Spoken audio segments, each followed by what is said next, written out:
Welcome to another FPL video, guys. In today's video, we're going to do a quick run through of how it went for my Game Week 2 team, my team selection ahead of Game Week 3, and the possibility of a wild card going into Game Week 3. This video is brought to you by myself, FPL Carnage, in association with GW3. So let's get right into it. This is how my team looked going into Game Week 2. I had Nick Pope in goal, 3 points from him. I didn't expect him to concede against Bournemouth. I really thought it was going to be a one-sided game. We saw Newcastle be really, really poor defensively. They got pressed from time to time. They ended up conceding the first goal. Gordon was able to, bring them back level, but I don't know how I feel about Newcastle defensively, seeing that Shah is still suspended. They haven't been able to bring in any other centre back or, any other defender in general, to strengthen that defense. So I don't really know how I feel about it. But, we have a home game against Spurs in Game Week 3. But yeah, we'll get into that soon. Robinson, my first defender, 7 points, from him. Got an assist to give Fulham the winning goal against, Leicester in Game Week 2. Saliba with the clean sheets. I actually expected Arsenal to come away with a clean sheet in the Villa game. Although Watkins missed a few, status that could have easily turned the game around for Aston Villa. But yeah, they came away with a clean sheet, 6 points from him. Harvey Bellis with 2 points. I don't know how Southampton ended up, not getting something out of that game, whether it was a clean sheet or a win or at least a draw. They were decent in the game, but Forest looked better than them, for better parts of the match. Um, yeah, 2 points from him.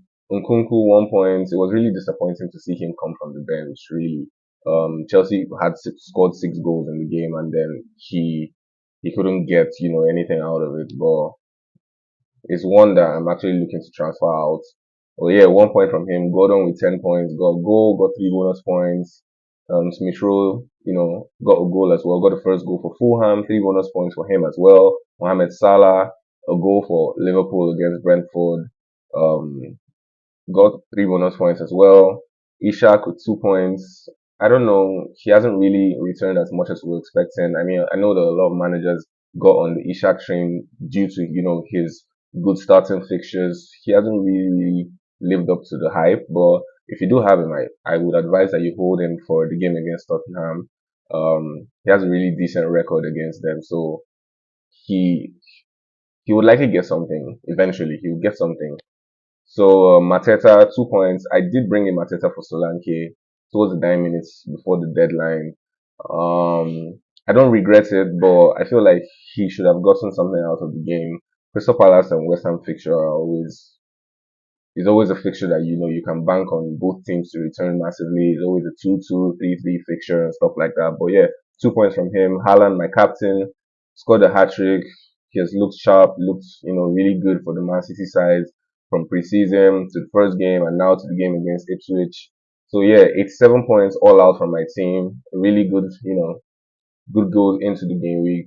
I'm really decent, really, really decent return from my team. I'm pleased with the points. Looking forward to game week 3. So let's just take a look at my team selection going into game week 3. So yeah, um, I am considering, activating my wild card going into game week 3 because I feel like there are a lot of players and a lot of things I would like to, restructure.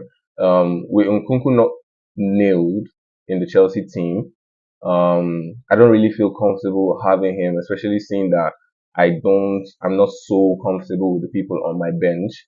I mean, they have decent fixtures, but they're not the people that I would want to bring off my bench, if Nkunku isn't really going to be getting a lot of minutes. Um, so with Mateta, Crystal Palace haven't looked really, really sharp outside of Eze. Um, I don't, the Newcastle defense, it's just a lot, right? But this is what my team is going to look like going into game week 3. I'm going to have Nick Pope, Robinson, Saliba. My possible transfer plans would most likely be Nkunku going to Rodgers of Aston Villa. They have a decent run of games, I think, from game week 3 to game week 6, game week 7, thereabouts. So I'm possibly looking at moving to him, to give me some to free up more budgets to invest in a few other places. I do fancy Mbuemo as well. He has a really decent game going to Southampton. I think he will get something out of that game. And, Tony has made the move to Al Ali, Saudi Arabia. So that fixes Mbuemo permanently on, penalty duties. And that also nailed, I mean, he was always nailed on minutes, but, it's more of a guarantee now. So yeah, Mateta, Ishak, people I might be looking to move away from because I would like to have Watkins in my team for his fixture run. He has been a bit rusty, but I think he's going to get back to his goal scoring form. He has decent records against some of the teams he's going to be playing. So he's actually one that I genuinely want to have in my team for that fixture run. You have the likes of Saka, you have the likes of Palmer. Saka returned in game week one, returned in game week two. We saw Palmer look a bit, shaky in game week one against Man City, but got, back to the Palmer that we all know, we all recognize going into game week two against Wolves. We saw them run riot against Wolves actually. Hat-trick of assists and a goal for him, a hat-trick for Madueke.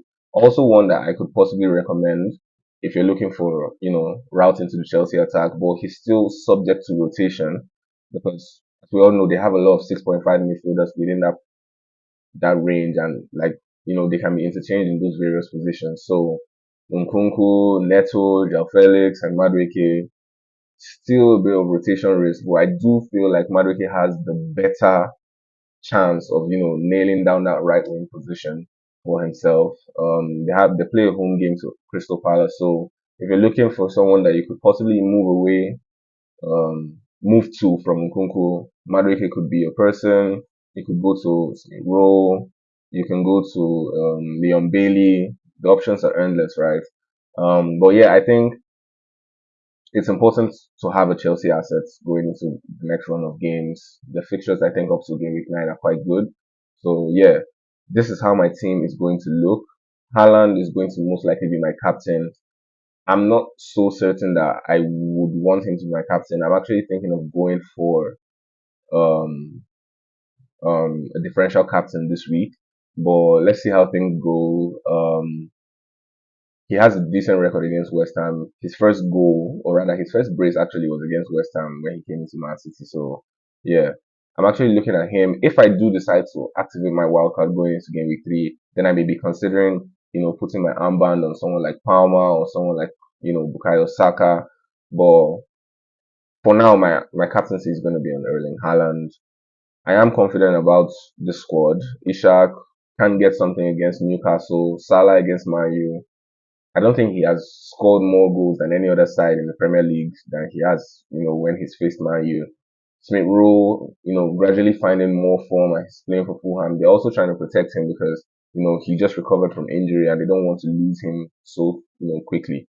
So, yeah, but he's playing Ipswich Town away from home. I feel like that's another fixture that he can actually get something out of. Gordon playing at home. We all know how Gordon's forms how his form is in home games.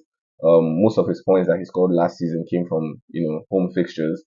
Um, I think he scored a brace or something or a goal and an assist against Tottenham in the home fixture last season. Yeah. So Gordon, one I really like. I would like to keep Nkunku. Like I said, I'm most likely going to move away from him. So I don't really have much to say about him. But yeah, I may be moving to Rogers. I may be moving to Madueke. I may be moving to Pedro Neto. I do fancy Pedro Neto to actually start because Madueke played about 62 minutes in the Conference League game yesterday.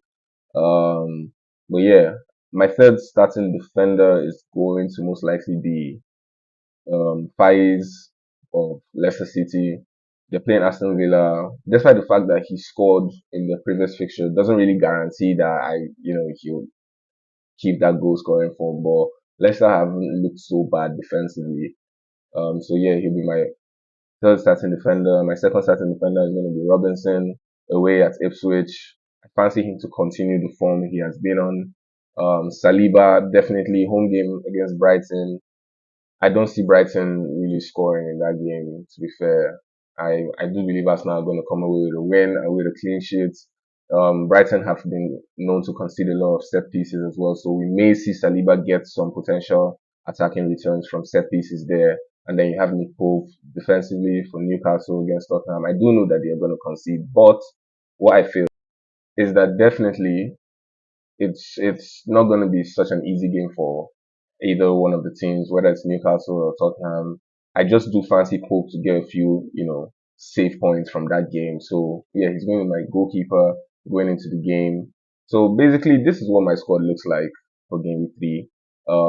I haven't decided if I want to activate my wild card yet, but a few of the players that I have mentioned as possible transfer targets we may see them come into my team if I actually decide to activate my wild card. And it's actually looking very, very likely because I like a few of the teams and their fixture runs from now to game week nine. But you do actually have to look out for the international break because of injuries. And then, this is deadline day. A lot of players are still coming, a lot of players are still leaving. So yeah, I will wait till, the very last possible minute before I make my plans and my decisions on, what my team is going to look like going into game week three. But as of now, this is what my team looks like. My captaincy is going to remain on Erling Haaland. My vice captain is going to be on most likely Salah because, he's the next best option as my captain pick. So yeah, this is my video. This is my team. Thank you guys for watching. Please like, subscribe, share. If you're new around here, thank you for watching this video. If you have any questions, please leave them in the comment section. I'll do well to get back to you as quickly as possible. Lastly, this video is brought to you by myself, FPL Carnage, in association with GW3. Thanks for watching, guys, and see you in the next FPL video.